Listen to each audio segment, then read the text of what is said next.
گستاخ رسول کا انجام۔ بیت المقدس کے فاتح حضرت صلاح الدین ایوبی رحمۃ اللہ علیہ نے جب بیت المقدس کو فتح کیا تو عام معافی کا اعلان کیا، لیکن ساتھ میں یہ بھی فرمایا کہ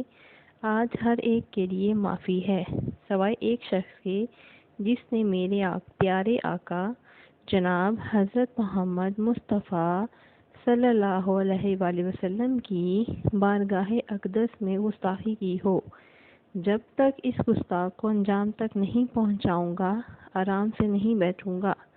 اس گستاخ رسول صلی اللہ علیہ وآلہ وسلم نے پوری امت مسلمہ کو چیلنج کیا تھا کہ نعوذ باللہ من ذالک کہ کہاں ہے تمہارا محمد صلی اللہ علیہ وآلہ وسلم کہ بیت المقدس کو کیوں نہیں چھڑاتا۔ حضرت صلاح الدین ایوبی رحمۃ اللہ علیہ نے اس گستاخ رسول کو تلاش کر لیا اور سب لوگوں کے سامنے قتل کیا اور للکارا کہ اس سلطنت میں ہر ایک کو رہنے کی اجازت ہے سوائے گستاخ رسول صلی اللہ علیہ وآلہ وسلم کے۔ آپ نے اس گستاخ رسول صلی اللہ علیہ وآلہ وسلم کو چیلنج کرتے ہوئے کہا کہ میرے آقا حضرت محمد کو چیلنج کرنے والے گستاخ آج اس محمد صلی اللہ علیہ وسلم کا غلام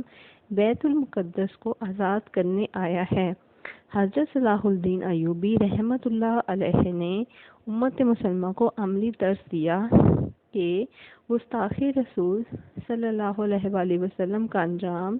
سوائے موت اور واصل جہنم کے علاوہ اور کچھ بھی نہیں۔